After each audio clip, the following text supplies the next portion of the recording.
इस तरह से भक्तिन अपने कार्य में व्यस्त हो गई। वह रसोई में जाकर के खाना बना लाई और उसने मेरे लिए परोसा। जब उसके परोसने के बाद मैंने जब उस भोजन को देखा, उसे देख करके जब मैंने उससे कहा कि ये क्या है, तब ऐसा लगा कि जैसे उसका जो उत्साह था वह समाप्त हो गया हो। रोटियां अच्छी सेकने के प्रयास में कुछ अधिक खरी हो गईं, पर अच्छी हैं। तरकारियां थीं, पर जब दाल बनी है तब उनका क्या काम।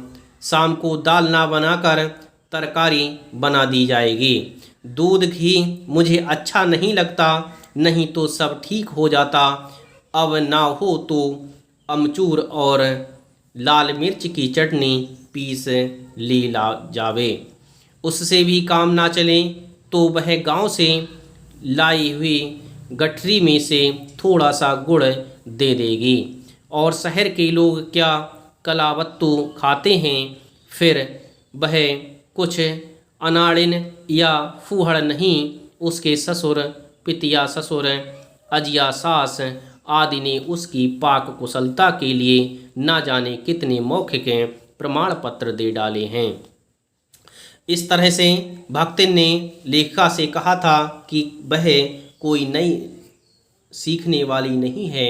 उसने बहुत अधिक खाना बनाया है और उसके ससुर, पितिया ससुर, अजिया सास आदि सभी ने उसकी पाक कुशलता, उसकी खाने की कुशलता पर बहुत अधिक प्रमाण पत्र दिए थे।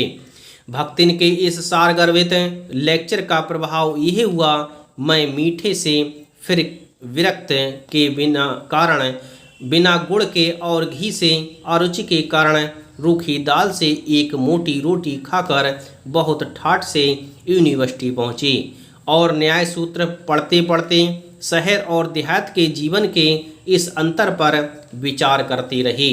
इस तरह से लेखिका कहती है कि मैं देहात और शहर के जीवन के विषय में बहुत समय तक विचार करती रही थी। अलग भोजन की व्यवस्था करनी पड़ी थी। अपने गिरते हुए स्वास्थ्य और परिवार वालों की चिंता निवारण के लिए पर प्रबंध ऐसा हो गया कि उपचार का प्रश्न ही खो गया। इस देहाती वृद्धा ने जीवन की सरलता के प्रति मुझे इतना जागृत कर दिया था कि मैं अपनी असुविधाएं छिपाने लगी। सुविधाओं की चिंता करना तो दूर की बात थी, इसके अतिरिक्त भक्तिन का स्वभाव ही ऐसा बन चुका है कि वह दूसरों को अपने मन के अनुसार बना लेना चाहती है, पर उसने अपने संबंध में किसी प्रकार के परिवर्तन की कल्पना तक उसके लिए संभव नहीं थी। इसी से आज मैं अधिक देहाती हूँ, पर उसे शहर की हवा नहीं लग पाई है। मकई का रात का बना दलिया सवेरे मट्ठे से सोंधा लगता है। इस तरह से उसने कहा। बाजरे के तिल लगाकर बनाए हुए पुए गरम कम अच्छे लगते हैं। ज्वार के भुने हुए भुट्टे के हरे दानों की खिचड़ी स्वादिष्ट होती है।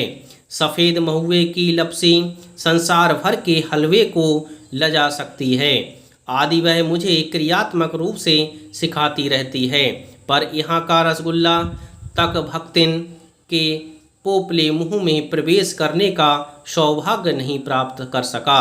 मेरे रात दिन नाराज होने पर भी उसने साफ धोती पहनना नहीं सीखा, पर मेरे स्वयं धोकर फैलाए हुए कपड़ों को भी वह तह करने के बहाने सिलवटों से भर देती थी।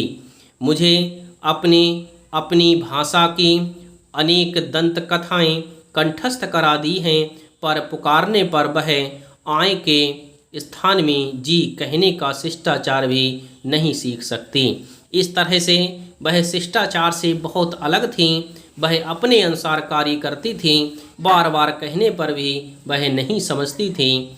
उसने कई दंत कथाएँ मुझे सिखा दी थीं, पर पुकारने पर वह आए ही कहती थी। जी शिष्टाचार को वह आज तक नहीं सीख सकी। इस तरह से लेखिका ने कहा कि वह भक्तिन अपने अनुसार ही कार्य कर रही थी।